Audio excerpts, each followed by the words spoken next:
মনে রাখা দরকার যে বাংলাদেশ একটা অভ্যুত্থানের পরে যে আকাঙ্ক্ষা তৈরি হয়েছে এটা যেমন একটা সত্য, আবার আমরা একটা হিস্টোরিক্যালি এমন একটা ক্রস রোডে আছি যেখানে আমরা টেক অফ করবো না মুখ থুবড়ে পড়বো এই জায়গায় আছে, মানে অর্থনৈতিক দিক থেকে বৈশ্বিক বাস্তবতায়। সুতরাং সেই জায়গা উপযোগিতা গড়ে তোলা দরকার, আমলা নির্ভরতা কমানো দরকার। শিক্ষার পলিসি নির্ধারণে দেখা যায় যে ওই যে শিক্ষা মন্ত্রণালয়ে আমলাদের পেছনে পেছনে ঘুরতে হয়। পলিসি নির্ধারণ বিশেষ বিষয়ে কারা করবেন এবং সেই জায়গায় আমলারা থাকবেন, কিন্তু আমলারাই যদি একমাত্র ডিসাইসিভ হয়ে ওঠেন তখন কি ভয়ানক পরিস্থিতি সেটা আমরা জানি। আমি স্বাস্থ্যে ফিরি। প্রথম কথা হচ্ছে যে বাংলাদেশের সংবিধানে লেখা আছে চিকিৎসা, মানে এটা যে স্বাস্থ্য এবং চিকিৎসা যে আলাদা জিনিস, চিকিৎসা স্বাস্থ্যের একটা অংশ মাত্র, এই দৃষ্টিভঙ্গি পরিষ্কার নাই। তো সেই জায়গাটা খুব গুরুত্বপূর্ণ, মানে ফিলসফি ঠিক না হলে তো আপনি অন্যদিকে চলে যাবেন।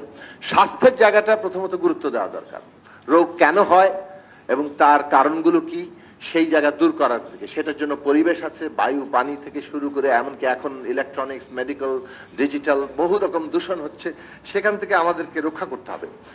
মানে রোগ প্রতিরোধের জন্য যত ধরনের মানে স্বাস্থ্যসম্মত নিরাপদ টিকা আছে সেগুলো সর্বজনীন অধিকার করতে হবে। কিছু কিছু করা হয়েছে, কিন্তু সেই জায়গাটা যেতে হবে।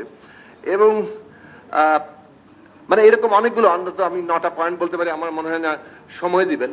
এমনকি খেলাধুলা, মাঠ, প্রকৃতি, ব্যায়ামাগার, মানে আপনি অনেকগুলো ডিটেইলে যেতে পারবেন যে কিভাবে একটা স্বাস্থ্য ব্যবস্থায় মানুষকে আসলে মানে সুস্বাস্থ্যের জন্য তা গড়ে তুলবে। কত কম রোগ হয়।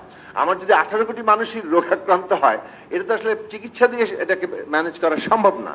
ফলে আমাদের বাজেট কোন জায়গায় যাবে এবং গবেষণা সেই জায়গায় খুব গুরুত্বপূর্ণ একটা জায়গা। এখন আসি যে মুনাফা ভিত্তিক এই চিকিৎসা ব্যবস্থায় কি করা দরকার। স্বাস্থ্য এমন একটা বিষয় যেটা আসলে ওই 2 বছরের জন্য একজন সচিব আসলেন এবং তিনি সবটা ঠিক করবেন, এইটা আসলে প্র্যাকটিক্যালি মানে কত ভয়ঙ্কর হতে পারে সেটা আমরা দেখছি। তো আমি আসলে যেহেতু মানা করে দেওয়া হয়েছে, আর এভাবে চাপ নিয়ে কথা বলা যায় না, অনেকগুলো বিষয় বলার জায়গা ছিল যে কিভাবে আমরা একটা চিকিৎসা ব্যবস্থার ক্ষেত্রেও পরিবর্তন আনতে পারি।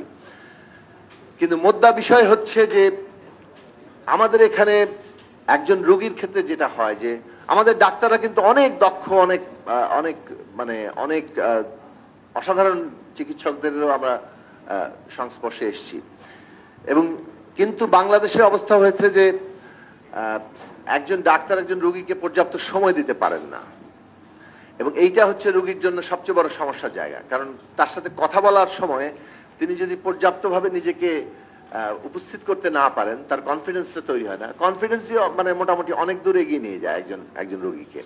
তো সেই জায়গায় আমাদের দক্ষতারও যে একটা ইউনিফর্মিটি মানে কিংবা একটা নির্দিষ্ট মানের জায়গায় আনতে হবে, মানে অর্থাৎ অ্যাভারেজ বাংলাদেশ স্ট্যান্ডার্ডটা কতটুকু আমাদের চিকিৎসকদের ক্ষেত্রে, সেই জায়গাটার ক্ষেত্রে মেডিকেল কলেজ তার চিকিৎসার একসময় যে মান ছিল সেইটা ঢাকা মেডিকেল কলেজ আর অন্য জায়গায় দেখলে এটার বড় ধরনের ফারাক তৈরি হচ্ছে, সেইটা খুব বিপজ্জনক।